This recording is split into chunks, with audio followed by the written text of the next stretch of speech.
Bonjour les amis. Comme aujourd'hui Flamène est occupée, j'ai décidé de participer un petit peu, juste pour réfléchir un peu sur la parole de Dieu. Et prions, et encore plus, hier après cette parole qu'il a dite sur la sagesse et sur la vie en général, cependant notre vie dans le Seigneur, et selon la Bible, il a évoqué la soi-disant économie biblique. C'est extrêmement lié à la sagesse. Et aujourd'hui, je réfléchis donc à la sagesse. En haut, le livre des Proverbes, chapitre 24. Alors, lisons. C'est avec la sagesse qu'on construit une maison, et c'est avec l'intelligence qu'on la consolide, et par la connaissance, les pièces se remplissent de toutes sortes de richesses précieuses et agréables. L'homme sage est fort, et l'homme de connaissance se renforce dans sa force, car c'est avec un conseil sage que tu mèneras ta guerre, et c'est par le nombre de conseillers que viendra le salut. Une belle parole. Nous voyons simplement que nous sommes dans une guerre. Comme dans le livre de Job, il dit que notre vie ici n'est-elle pas une lutte? Nous sommes sur le champ de bataille. Et, en effet, que nous le voulions ou non, nous sommes engagés dans cette bataille et il est vraiment très important de savoir comment nous allons nous battre.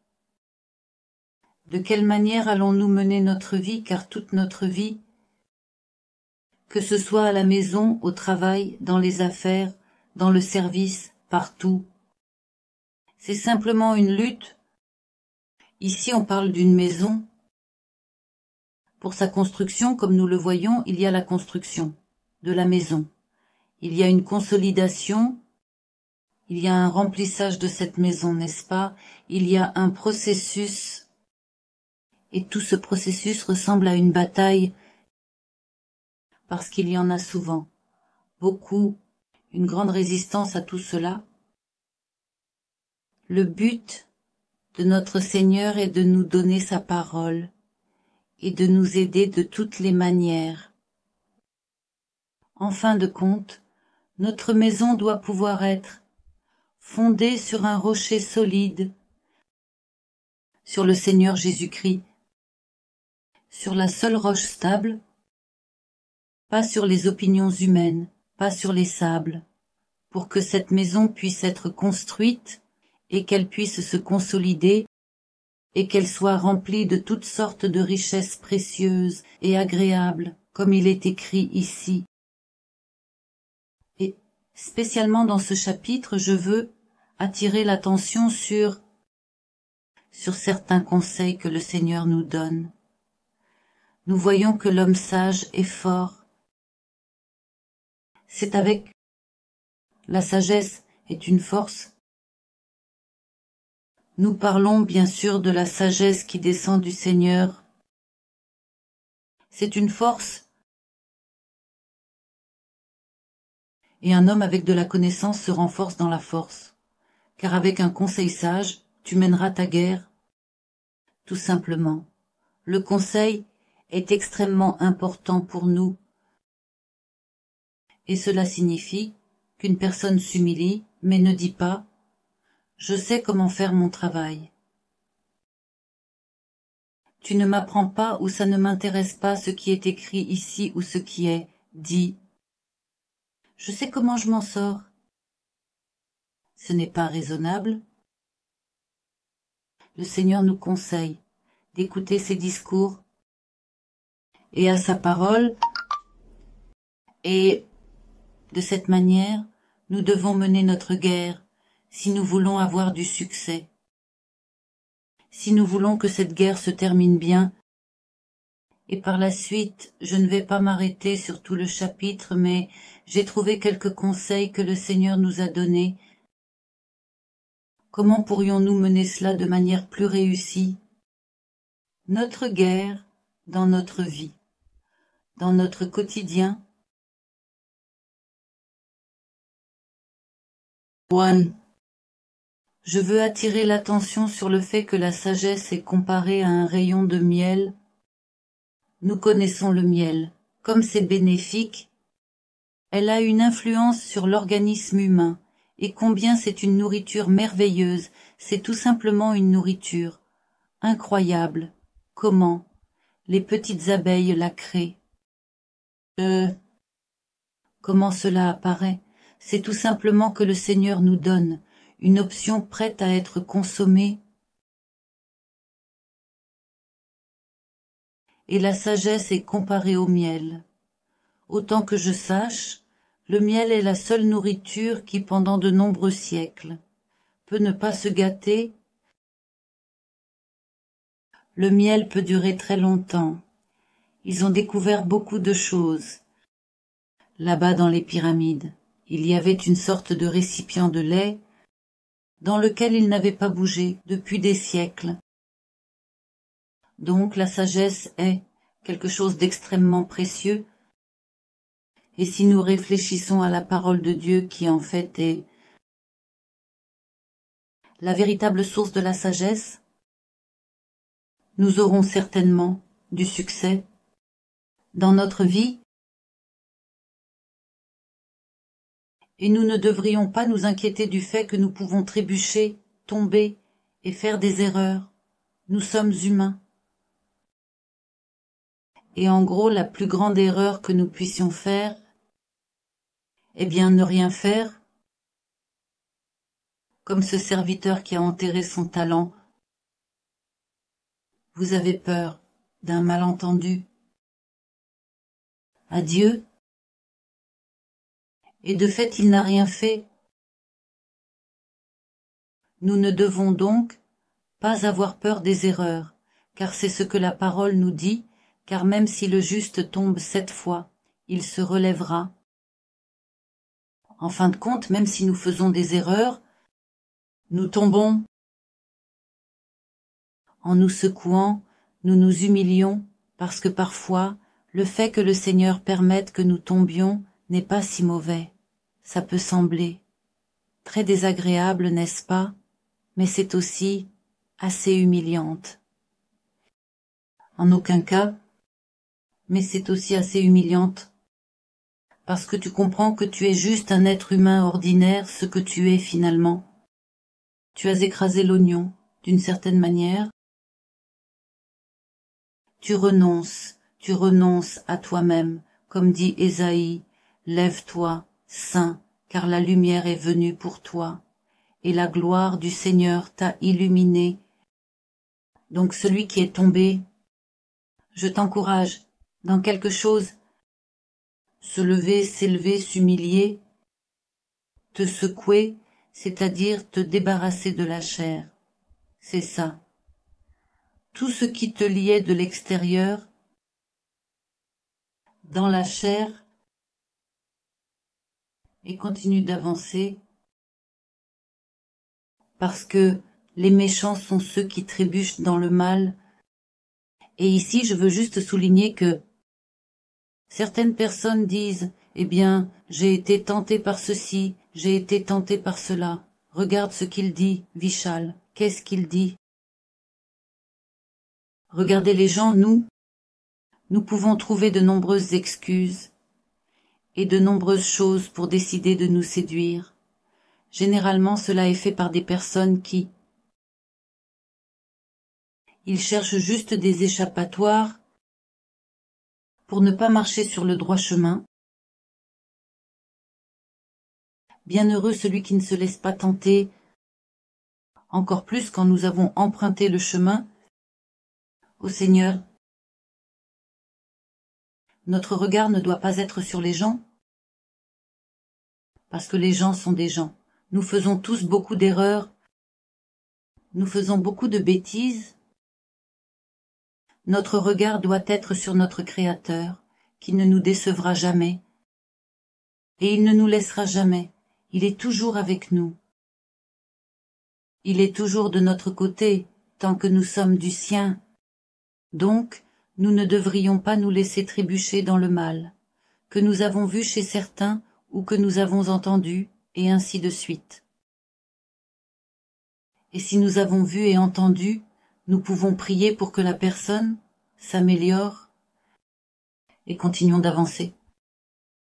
Et ne pas trébucher, pour se laisser tenter et voir des gens dans le monde, juste parce que quelqu'un leur a dit quelque chose ou que quelqu'un a fait quelque chose. Ce n'est pas juste, non. La parole de Dieu nous conseille, même si nous sommes tombés, de nous relever et de continuer.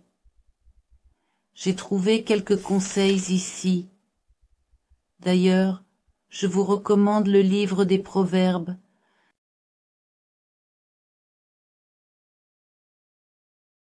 C'est un livre incroyable et vous pouvez aussi consulter le chapitre 20 et le chapitre 24. Vous pourriez trouver encore d'autres choses. J'ai vu quelques conseils que nous donne la parole de Dieu pour que nous puissions avancer et pour que nous puissions nous combattons le bon combat de la foi. Le verset 19 nous conseille de ne pas nous irriter à cause des méchants, ni d'envier les impies. Donc, voilà. Un conseil que je vois ici. Eh bien, ne me laisse pas m'irriter. Il est très facile pour une personne de se laisser aller à l'irritation par rapport à quelqu'un, parce que c'est plein de défis, que ce soit au travail ou à la maison. On peut même se fâcher contre soi-même. L'autre chose, c'est de ne pas envier. Donc, ils envient l'envie, surtout chez nous. Les Bulgares doivent faire attention. C'est un peu comme une caractéristique nationale. Et cela nous remplit beaucoup, beaucoup. Il faut juste laisser cette chose de côté. Nous devons apprendre à nous réjouir des succès des autres autour de nous. Quand on voit que quelqu'un a réussi, que quelqu'un a construit une belle maison, acheté une belle voiture, ou trouvé un bon travail, ou quoi que ce soit. Il suffit de se réjouir ensemble avec lui, participer à sa joie, et quand nous participons à sa joie, notre temps viendra aussi. Quand son heure arrive, le Seigneur nous bénira aussi. Mais l'envie est un très très mauvais conseiller, et c'est certainement une voix qui vient du diable. Donc, ne t'irrite pas et ne sois pas envieux. Ensuite, nous allons directement au verset 21. Mon fils, crains le Seigneur et le roi, et ne te mêle pas avec les inconstants. Je veux insister sur le fait de ne pas te mêler avec les inconstants. Donc, des gens qui ne sont pas fiables, lequel, une fois ils pensent une chose, une autre fois ils pensent autre chose. Une fois ils disent une chose et une autre fois ils en disent une autre. La parole de Dieu nous conseille de ne pas nous associer avec des gens qui ne sont pas constants. Et surtout avec des gens qui ne sont pas constants dans les voies de Dieu. Une fois ils sont dans le monde. Une fois, ils sont à l'église et ils ne savent pas ce qu'ils font. Parce que les mauvaises compagnies corrompent les bonnes mœurs. La vérité, eh bien, notre chemin, et avec les fidèles gens de Dieu, ceux qui se rassemblent viennent dans la maison de Dieu. Et ici, c'est le moment de dire qu'il y a beaucoup de critiques envers l'Église. Il est vrai qu'il y a beaucoup de choses dans l'Église qui ne vont pas comme il faut. C'est vrai, mais l'Église n'est pas un lieu de des gens parfaits. L'Église est un lieu d'apprentissage. L'Église est l'endroit où nous nous rassemblons tous, ceux qui sommes venus d'une manière ou d'une autre du monde, ou même de familles chrétiennes, mais cela n'est absolument pas. Quels sont les critères pour savoir si les choses vont bien? Pour une personne, l'Église est simplement un lieu d'apprentissage. L'Église est l'endroit où nous devons chercher Dieu, et non pas des gens idéaux. Donc même s'il y a beaucoup de belles personnes à un endroit, comme quelqu'un l'a dit, quand tu y entres, ça devient un endroit interdit, parce que tu y es déjà allé, parce qu'on se porte partout avec soi. Et nous avons beaucoup de choses à améliorer, comme on dit. Donc, nous devons nous débarrasser de cette idée, de chercher des gens idéaux, de chercher des moyens de nous scandaliser, de nous mettre en avant, pour critiquer, pour faire des commérages. L'Église est simplement un endroit où nous pouvons vraiment trouver des personnes qui partagent nos idées, des gens qui se dirigent vers les cieux, des camarades avec qui nous pouvons marcher ensemble sur le chemin du Seigneur, et découvrons la beauté du Seigneur, parce que Seigneur Jésus, l'Église est née de la confiance. Elle est née alors, et il aime son Église aussi, imparfaite soit-elle, parce qu'elle est faite de pierres vivantes, de ses enfants. Et nous devons simplement changer notre attitude envers l'Église, ne pas chercher des gens idéaux, mais voir ce que nous pouvons faire, pour qui nous pouvons prier, qui soutenir, qui, d'une certaine manière, pour le renforcer, pour l'aider à sortir de ses difficultés. Et oui, je veux vraiment insister sur ce lien. Eh bien, ce verset m'a aussi beaucoup marqué, parce que nous nous demandons quoi mettre, comment servir, et comment devons-nous être ainsi impliqués dans le service d'une certaine manière. Voici un verset magnifique, encore dans ce 24e chapitre des Proverbes. Le verset 11 sauve aussi ceux qui sont entraînés vers la mort, et veille à retenir ceux qui volent vers l'abattage, et c'est très intéressant, j'ai même pris des notes depuis longtemps. Voici un service. Sauve. Dirige ton regard vers comment aider, et non de manière consumériste. Qu'est-ce que je peux seulement recevoir? C'est la même chose dans la famille. Et puisque nous vivons dans une société extrêmement consumériste, les gens, nous nous sommes beaucoup orientés. Qu'est-ce que je vais en tirer? Quel avantage vais-je avoir de tout cela? Quelle est la facture? Il y aura tout cela. C'est pour ça que je paierai si je me marie. Pour certains, par exemple, quel avantage aurais-je si je fais ceci ou cela, ou si j'aide quelqu'un? S'il les aide, et vous savez qu'il a des relations, où êtes-vous? Nous m'aiderons aussi. Eh bien, voici une mauvaise raison d'aider quelqu'un. Non. C'est juste que si nous voulons servir Dieu, nous devons changer un peu notre perspective. Propriété à... Maintenant, commençons à penser de cette façon. Comment puis-je aider sans attendre de retour? Comment puis-je sauver? Est-ce que j'aime vraiment certaines personnes suffisamment fort? Donc vraiment oui. Que puis-je faire pour cette personne? Puis-je vivre avec lui apporter un coin pour les enfants, porter ses fardeaux, l'aider quand il tombe?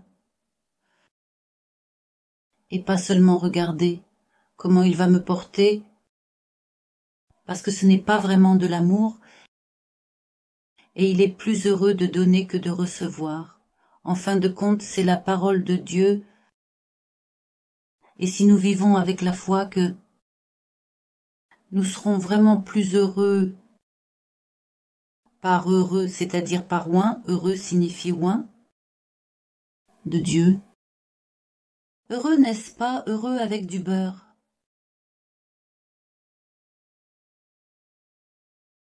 Donc si nous vivons dans la foi, nous serons encouragés, nous ferons de notre mieux pour faire plus de bien, pour donner de nous-mêmes. En fin de compte, donner la vie. Et si nous voulons vraiment servir Dieu, nous devons être prêts à donner, à avoir cette disposition. Donc sauf si tu veux servir Dieu, comment peux-tu remplir cela? Tu peux aussi intercéder pour les gens dans la prière. Voilà, c'est par là que l'on peut commencer, parce que c'est un merveilleux et grand ministère, le Seigneur Jésus-Christ. En ce moment, ce ministère intercède pour nous dans intercéder pour quelqu'un qui est en difficulté. Ne le critique pas, mais regarde ce qu'il a fait et voilà ce qui lui est arrivé, n'est-ce pas? Mais ce n'est pas une réflexion correcte, parce qu'il se peut qu'il ait fait une erreur et, dans la plupart des cas, pour que quelque chose se produise, ce n'est pas par hasard. Il doit sûrement y avoir quelque chose. Cependant, notre travail n'est pas de juger les gens, pas de les critiquer, pas de les rabaisser, pas de les calomnier. Et comment pouvons-nous les aider? Parce que notre exemple, c'est le Seigneur Jésus-Christ. S'il raisonnait ainsi, cela, nous n'avions pas encore besoin qu'il vienne pour nous. Aucun de nous ne méritait d'être sauvé. Mais il est venu pour nous sauver, c'est-à-dire que nous sommes dans la position de ceux qui sauvent, qui aident, peu importe si l'autre a vraiment fait une grosse bêtise. Oui, il a fait. Nous sommes ceux qui devons aider. Nous sommes ceux qui devons montrer de la compassion, montrer de la miséricorde. Voici mes mises à côté du chemin. Et si nous raisonnons ainsi, c'est plein de ministères, plein d'opportunités où nous pouvons aider à servir les gens de l'Église, aux personnes en dehors de l'Église, afin de pouvoir atteindre ce monde, parce que notre regard ne doit pas être seulement sur l'Église est un lieu d'apprentissage et de réconfort, là où chargeons-nous, mais le livre, le chant, c'est le monde. Nous devons être capables d'atteindre les gens, aller dans le monde entier. C'est la direction. Alors je vous encourage avec ce verset. Libérons-nous